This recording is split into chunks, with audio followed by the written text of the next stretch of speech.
Welcome to the Clean Bee Podcast. I'm your host, Madeline. Life is messy, but it shouldn't be toxic. Whether that's chemicals, relationships, habits, or old ways of thinking, the Clean Bee Podcast is here to help you cut through the noise and release what is no longer serving you. Let's dive in, beautiful. Hey guys, welcome back to the Clean Bee Podcast. I am your host, Madeline. If you're new here, welcome. If you are an OG, welcome back. This is the period post-birth control hormonal episode you guys have been asking for. So as many of you know, about a year ago, I decided to finally get off of the pill after kind of being a bit wishy-washy about it for a couple years. And it's really been a journey. I have learned so much. I've really empowered myself with so much knowledge and educational resources, courses, and my own health coaching certification has really helped empower me as well in so many ways. So you guys have been asking, you've been in the DMs, you've been wondering like, how the hell am I preventing pregnancy while not being on the pill? What am I doing to support my body post-pill? And so much more. So that is what this episode is here for you today. Just a little disclaimer, we talk about all things period, vaginas, cervical mucus, and all that stuff in this episode. So if you are not really into that, you don't want to hear that, then I don't think this episode's for you.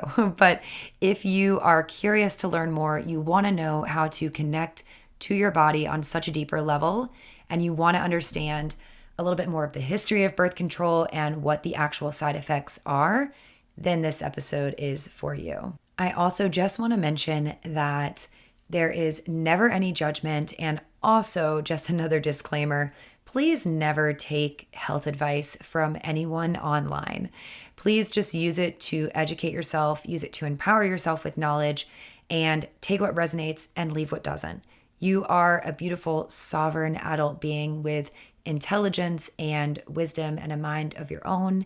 And so I really just want to encourage you to tune in and check in with yourself. So take what I share with you today as information, as education in your toolbox, and then use it to further your own investigations and getting in tune with your own body. I'd also like to give a shout out to all the clean bees that are sliding in the DMs, dropping reviews, rating, subscribing, and just around supporting the podcast.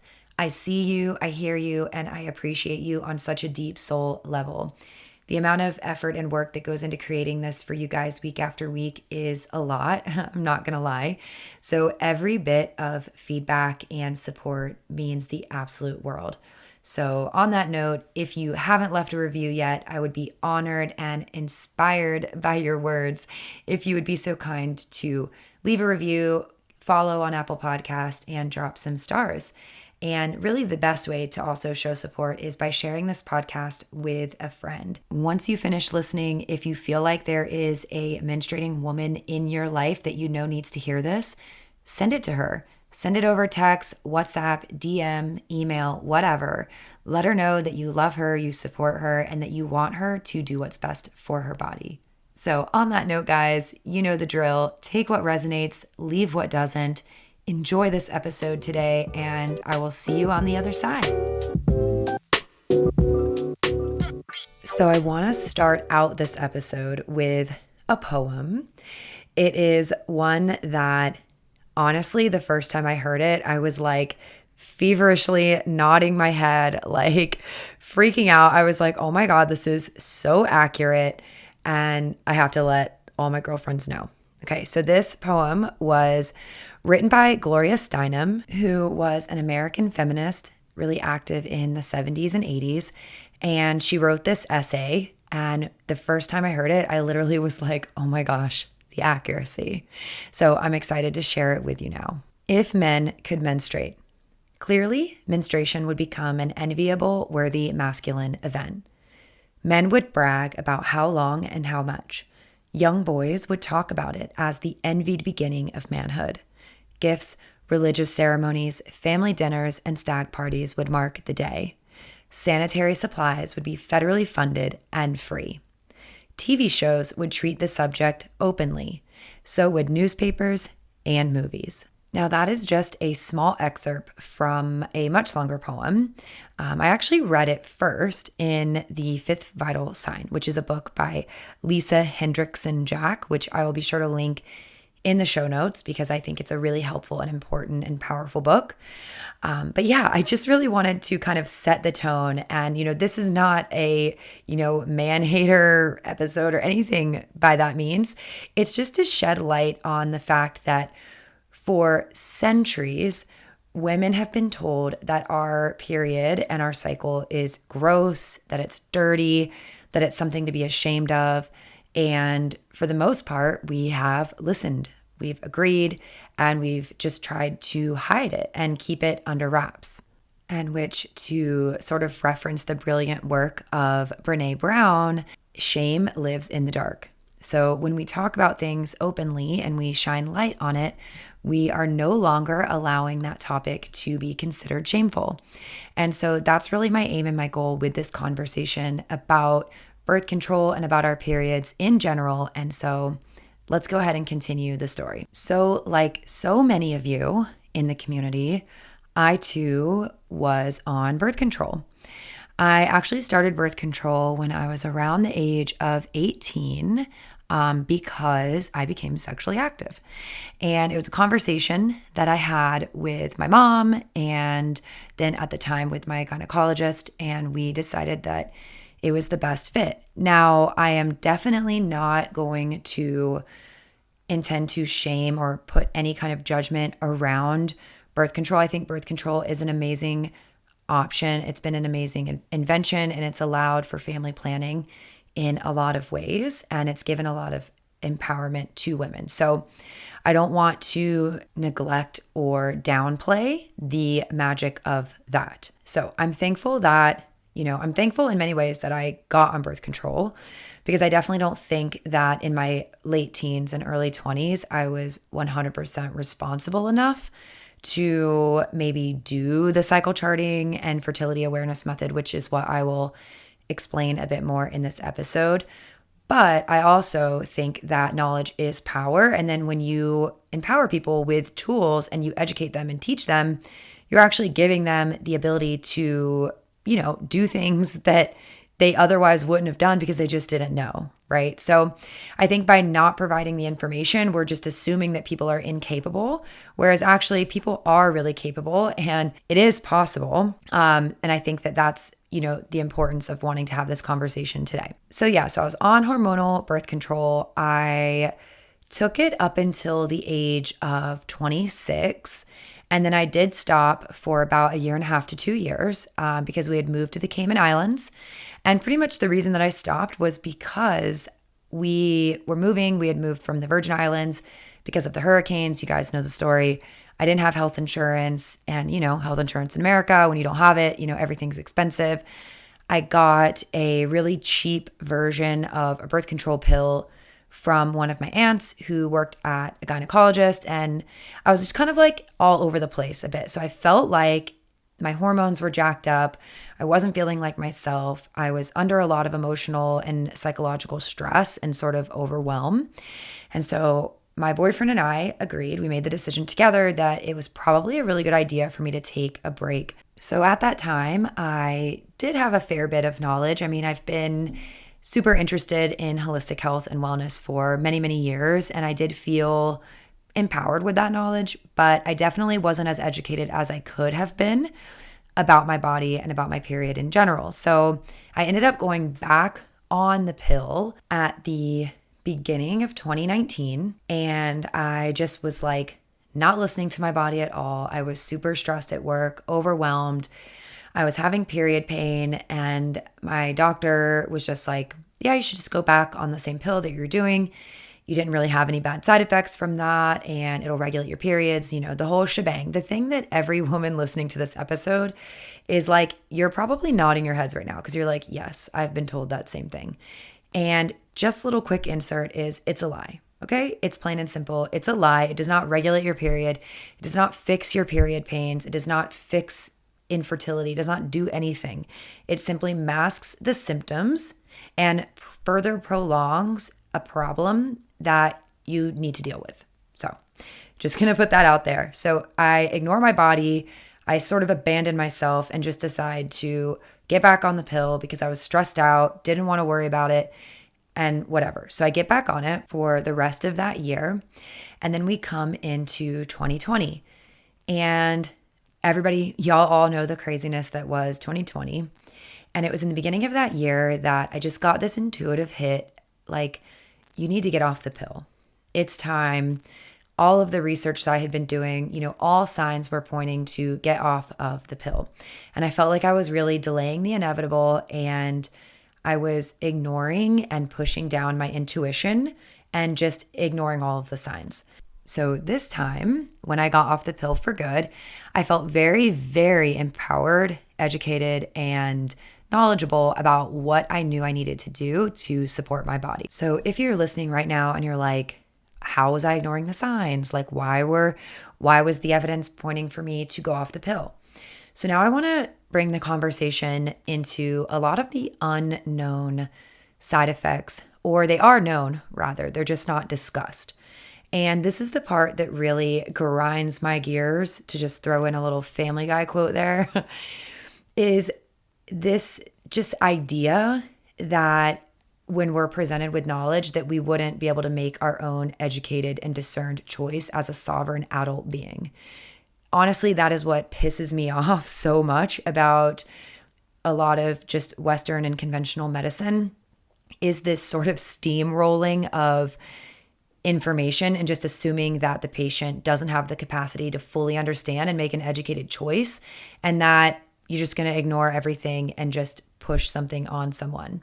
So I'm about educated and informed consent, and I'm about you having all of the knowledge so that you can be educated and then make the best decision for you and your body.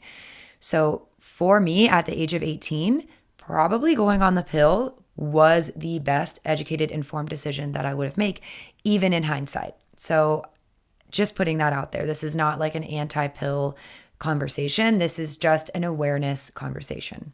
So to start off our conversation on the side effects, the one that really shocked me the most when I learned this was that when you're on hormonal birth control, and by the way, this means the pill, this means the patch, hormonal IUD, the shot, all of it, any kind of hormonal contraception, when you are on this medication, you are not having a real period. Just let that sink in. It is not a real period, because in order to have a real period, you have to ovulate. And one of the key factors in hormonal contraception is that it suppresses the luteinizing hormone, which triggers your ovaries to ovulate. So I am obviously not like a fertility expert by any means, but essentially what happens is you get a pill withdrawal bleed, basically. So the bleed that you're experiencing is a manufactured bleed. It is not a real bleed.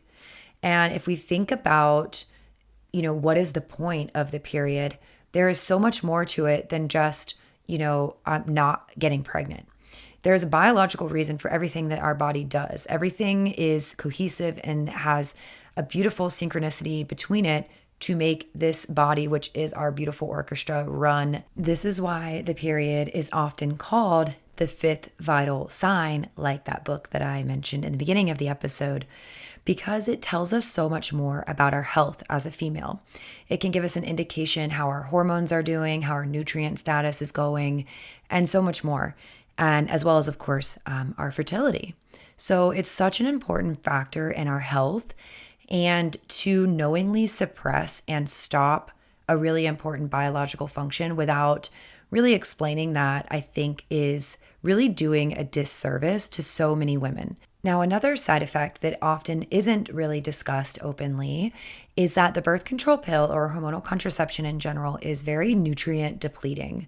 So in 2013, the European Review for Medical and Pharmacological Studies called for all women to be on a multivitamin while taking oral contraceptives due to the known nutrient depletions, most notably magnesium, zinc, selenium, folic acid, vitamins B12, B6, B2, vitamin C, and vitamin E. Wow. That is a quote from Dr. Jolene Brighton's blog, which she is another invaluable resource, which I'll be sure to link up in the show notes today. But imagine that if someone even gave that as an offering when you went on the pill, like it's almost like a supplementation that you need to do because of the effects of the contraception. This was something that was definitely never discussed with me when I was a lot younger, and even when I decided to go back on the pill. It wasn't even a topic of the conversation. Now, this is not meant to point fingers or point blame or cast judgment in any way. I think most doctors are very well-intentioned and well-meaning. This is really just to highlight the fact that these conversations are likely not happening in most doctor-patient settings. And that is a problem because it's the downwind domino effect where women are experiencing repercussions to being significantly deficient in vital nutrients. Now, another known side effect, especially among women, but one that has still yet to be properly studied, is the birth control pill association with depression. So this is another quote from Dr. Jolene Brighton's website. A recent study with over 1 million women showed that there is an 80% increased relative risk of depression in women who use hormonal birth control, a symptom that many women have been suspicious of since the pill was introduced to the public. There is yet to be an extensive study on the long-term effects of continuous birth control use and depression. Now, I don't know about you, but that quote makes me mad as hell. Like the fact that birth control has been around for like well over 50, 60 years, and there's never been a long-term study to really get to the bottom of these different side effects and the correlation versus causation, as well as just understanding the potential side effects of long-term consistent use, is really, really heartbreaking. And it's something that, just to go back to the poem that I shared in the beginning of this conversation, it just highlights the fact that because the period and the cycle has just been considered gross and something that needs to be hidden for so many years, it's really prevented so much study and scientific research being done and being shared and being talked about openly. Now, I'm not saying that it hasn't been done, because it definitely has, but just in the grand scheme of things, right? And a lot of this knowledge is still widely unknown. And that is another one of the reasons that I want to share this conversation with you guys. So another one of the often untalked about side effects is how birth control really disrupts our gut microbiome. So birth control pills can really disrupt the microflora in our gut, and that really allows the opportunity for an overgrowth of harmful bacteria and yeast. So we're meant to have all the different types of strains, but what happens is opportunistic bacteria and things like yeast will take advantage, right? They'll continue to grow and flourish if they're not kept in check. Now, our gut health is vital to our health. Keeping our microbes happy keeps us happy. Over 90% of serotonin is made in the gut. Our immunity comes from the gut. Our hormones and so much of our mood and our focus and our flow is coming from the status of our gut health. So healthy gut function is essential. So just being aware and knowing that the birth control has the ability to disrupt our microbiome flora is really important.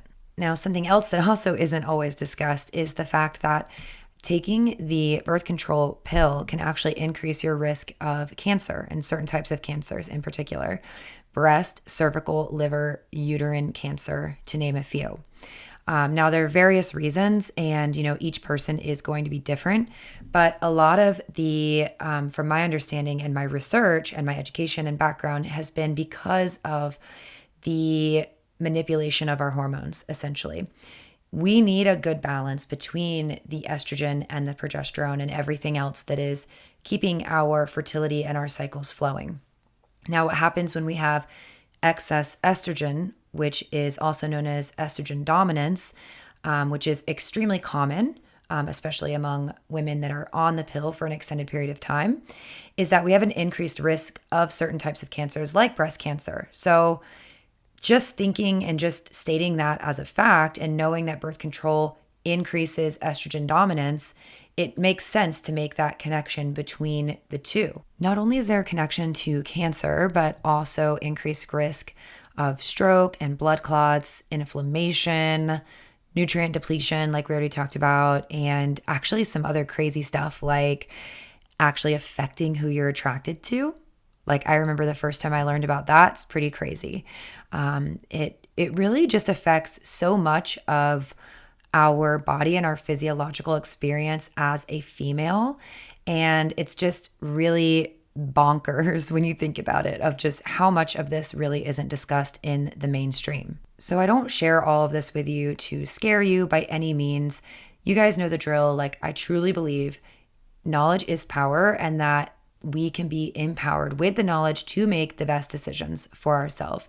And at the end of the day, what you do with your body should and always should be your decision, especially when it comes to reproductive health. And this is something that for far too long, there's been so many mandates and things trying to control what women do with their body. And I am not at all here to sway you in one way or the other.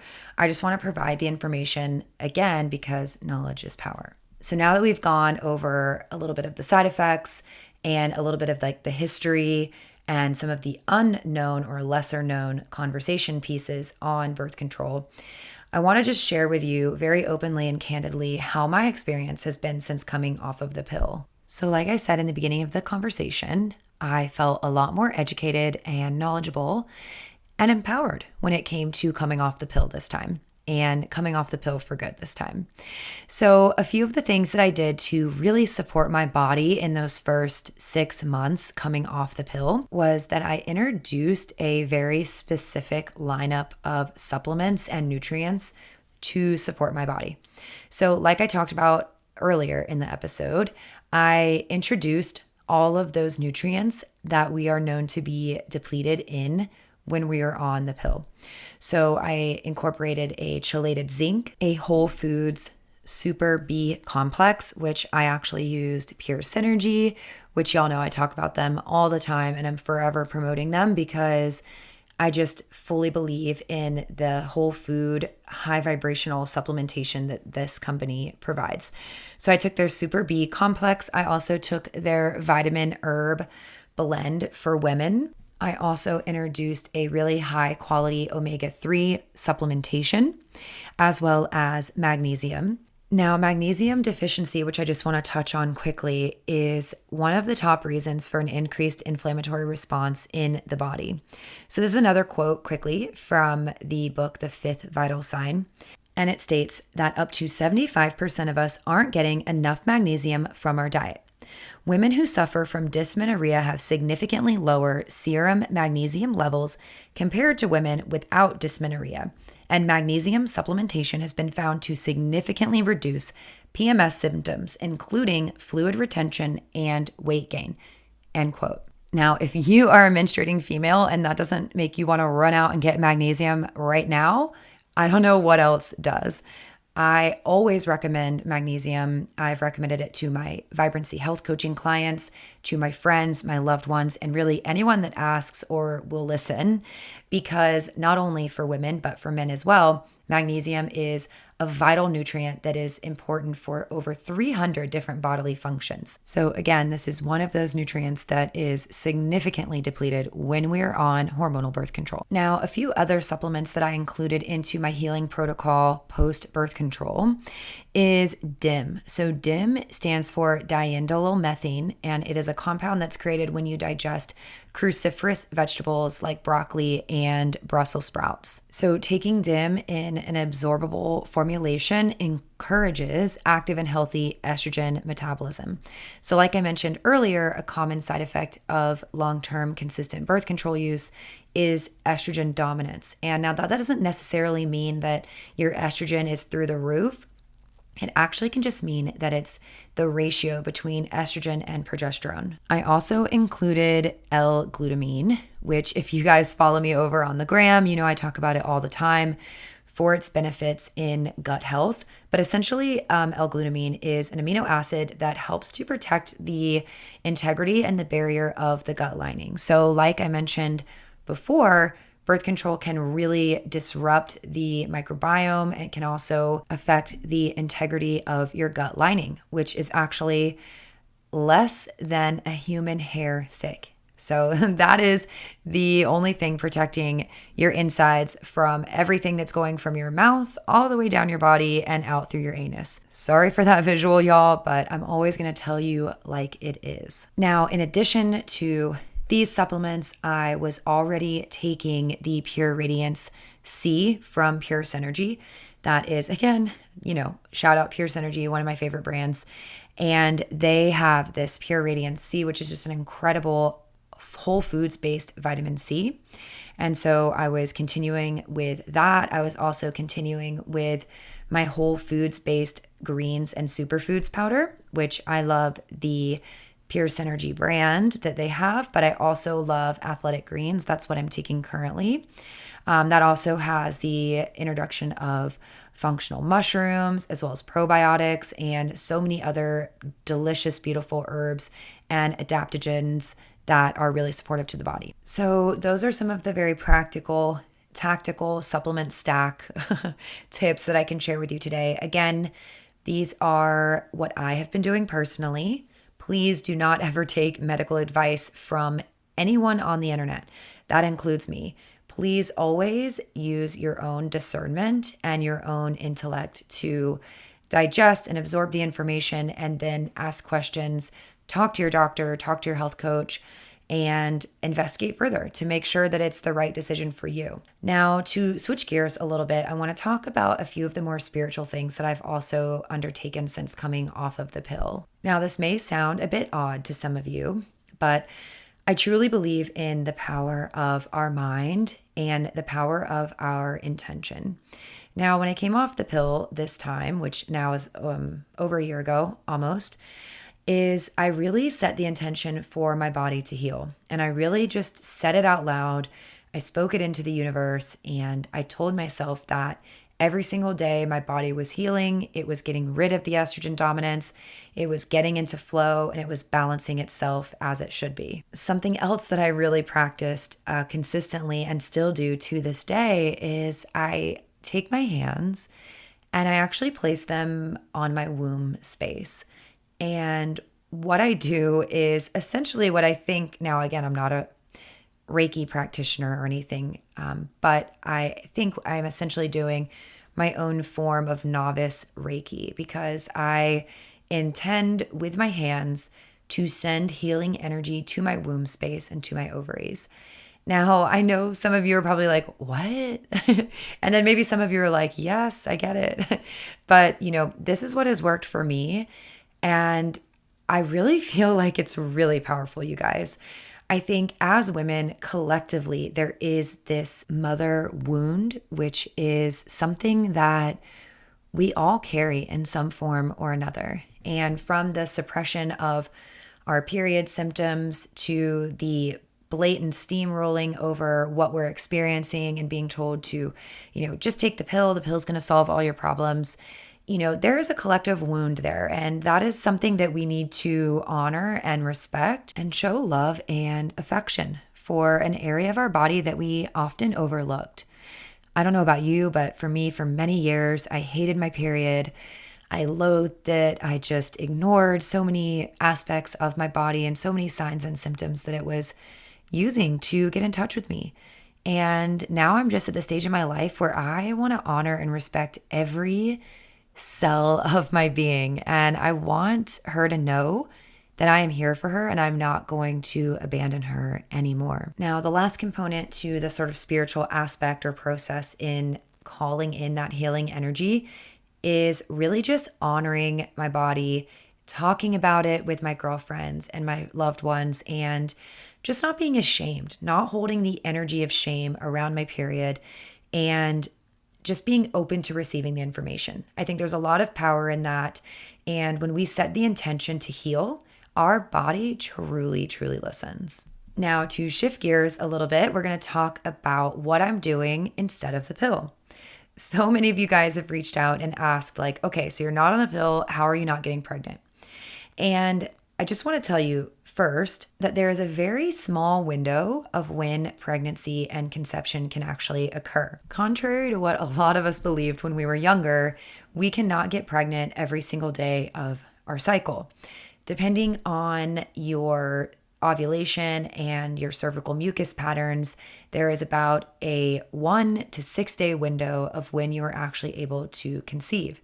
So the more in tune that you get with your body and the more you pay attention to your own signs and body literacy, the more you will be able to know when you're actually able to get pregnant. Now, the most common and popular way to kind of track the period is the rhythm method. And this is what pretty much all of the apps out there do. It takes basically an estimate of, the 28-day framework and estimates when our follicular and our luteal phases, when it's, guesstimating essentially when we're ovulating and then when we would get our period. Now, there's nothing necessarily wrong per se with that. It's just that for a lot of women, especially women that are coming off of the pill, there is often a period of time where you might not even have a period and where your period is a bit wacky and it might be all over the place. And this can be for various reasons. Now, the rhythm method isn't really valuable in that sense because it's using a standard model as opposed to what's actually happening with you internally and individually. So I like to use the rhythm method in conjunction with the fertility awareness method. So essentially, fertility awareness method, also known as FAM, is cycle charting. And it's getting really dialed in on 3 specific areas about your body: your basal body temperature, your cervical mucus patterns, as well as the placement of your cervix. Now, I'll give you full disclosure, I don't really mess around with that last one because I'm not entirely sure yet how to discern exactly where my cervix is placed. Now, the way that you would investigate is by inserting your finger, but even when I've tried that, I'm still not totally educated on that component just yet. But the other 2 are really easy to track, and there's a I'd say pretty small learning curve. So when it comes to your basal body temperature, a really great way to get an accurate reading is to do it first thing in the morning. Now, there are some really beautiful fancy thermometers out there which are actually intended for cycle charting. I personally have not invested in one of these yet. I do intend to at one point. I just haven't yet at this moment.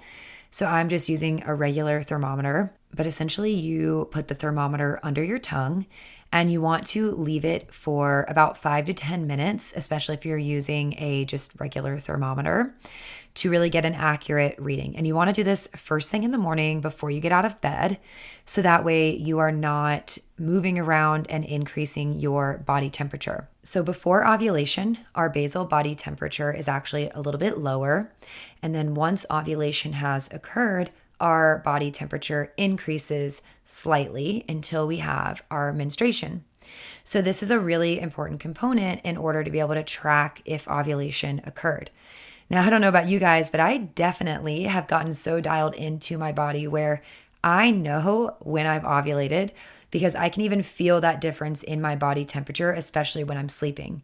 So it's something that's really cool to just like tune into your body more and your own intuition and wisdom, because your body is always telling you something. Now, the second tool is cervical mucus. Now, I know that word sounds gross, but let's just go ahead and get over it because it's beautiful, it's our body, and there's nothing to be ashamed of. Cervical mucus is the magical liquid of the female body that actually allows the acidity of our vagina to decrease, so it becomes more pH balanced, so that the sperm can actually survive and so that we can actually conceive. Because all of the other days outside of when we are experiencing cervical mucus, our vaginal area is actually too acidic for the sperm to survive, which is actually just like a really cool tidbit of information. So really dialing in and understanding when you are experiencing cervical mucus, you will understand your fertile days and you will get a lot more tuned in to knowing when it's actually possible for you to become pregnant. So I personally track all of this information, and I definitely don't do the body temperature thing every day anymore. I was doing it really consistently for a while. But now I feel like I've gotten a lot better of an understanding of my body. And then until I'm ready to invest in the more accurate, like meant to be used for fertility awareness method thermometers, I'm just going to hold off on that for now. But I basically am using that, tracking my cervical mucus, as well as using the rhythm method by logging all of my periods and my symptoms and this, that, and the other in an app. And I personally use the Flow app. I think it's just really easy.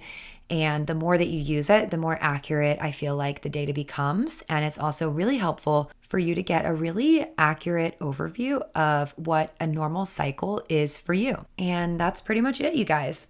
That was everything that I wanted to share on all things period health, and my personal journey post birth control. I hope that this episode inspired you and educated you in some way. And if you are on the pill, just know that there is no judgment. Your body, your choice. You are able to make the best informed choice for you. And that is what is so important at the end of the day. And I just really want to provide a space to be able to share the information that's important so that you guys can take what you need and leave what you don't.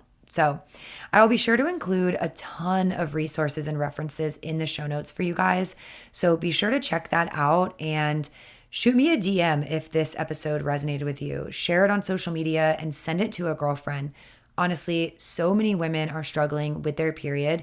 And I just want to let you know that just because something is common doesn't mean that it's normal. So share this episode with your girlfriends, your loved ones, any woman that is menstruating that you think could benefit from hearing this conversation today, and share it over on social media. Tag me, send me a DM, let me know if this resonated with you or you found it helpful. It means the absolute world to hear from you guys and really helps me understand how I can better serve you. So until next week, you guys, thank you so much for joining and tuning in. I love and appreciate you so much. See you next week, Clean Bees.